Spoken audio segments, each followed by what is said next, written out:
Ma DZ says, if you read a book and understand about 80% of its content, should I translate the rest of the new words and understand every word of it? Or how can I learn or improve my English by reading? Now, reading is of course a great way to learn vocabulary, but you have to take advantage of why it's a great way to learn vocabulary, which is because it's in context. If you see a word, you're seeing it in the sentence. If you see something in a sentence, then you know how it's used. If you know how it's used, you can get a feeling for using it yourself. Now, if you then say, but 20% I don't understand, I'm going to translate those immediately. The problem is, potentially, some people maybe can do it, but potentially the problem is, now you've looked at a meaning in your own language which doesn't exactly map. And in fact, a lot of words map maybe the basic meaning, but you can't really get the nuances or the feeling, the connotation of the word across when you translate. Right? So that's what you have to be careful about. And that's why I would recommend not doing that. Because if you say, all right, translate this word to this word, all right, that means this word always equals this word. We've just been talking about the Venn diagram, where words sometimes mean the same thing as another word, but then they have other uses and meanings too.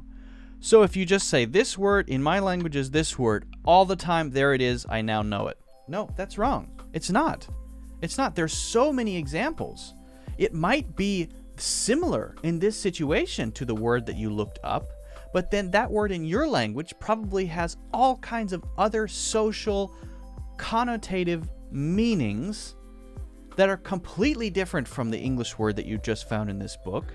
And this word in this book means this thing only in this situation, but means something completely different in another situation. So now you're stuck in this sort of weird situation or this weird space of thinking that this word is exactly the same as the word in your language, which it isn't. It definitely isn't. 99% of the time. So, that's why I recommend not translating. That's the reason. Better. If you can understand 80% of a book, surely you can understand a simple explanation, definition in a dictionary. Surely you can. So, what you should do is go to an all-English dictionary, like thefreedictionary.com, my favorite. Go there, vocabulary.com, also good, and read the definition in English and try to understand it in English.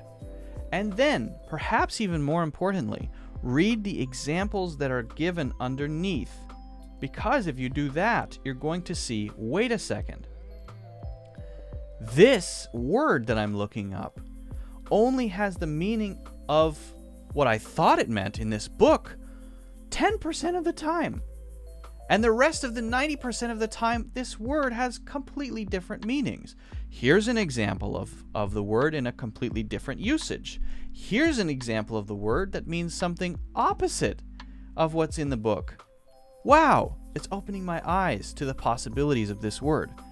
And because you're looking at those in example sentences, and that's the reason I recommend the free dictionary, because they give a lot of good example sentences with each meaning of the word. Now you can begin to use the word more fully and understand it more fully. Now, don't tell me that dictionaries are too hard, it's so easy to translate. Don't tell me that. If you can understand 80% of that book that you're reading, then I'm sorry, you can understand a dictionary. You can understand the free dictionary and the examples that they give. And there are no excuses for not doing it other than laziness and bad habits. So, yes, look up the words, but use an English dictionary to do it. Get a feeling for each word. Otherwise, you're not making progress. You're probably hurting progress. You're getting in your own way because of your old habits. Get rid of your old habits, make new, better habits, and improve more quickly that way. It'll be difficult at first, but once you get used to it, you will find that you're improving significantly faster than you were before, because before you were thinking in your language and you were relating everything back to your language. And then every time you had a conversation in English, you had to bring your language with it. And it made you feel exhausted every single time. And that's not good. If you want to be a good English speaker, you have to start thinking in English. And what better way to do that than to start building an all-English language learning environment for yourself, beginning with reading books in English and looking up words in all English dictionaries. So hopefully that's clear. That's very important, especially if you want to start thinking in English. If you have any questions about this, guys, leave a comment. Also, I would appreciate it if you could hit the like button. Hit that like button with your finger, with your thumb, with your nose, I don't care. And also subscribe if you want to see future videos. That's it.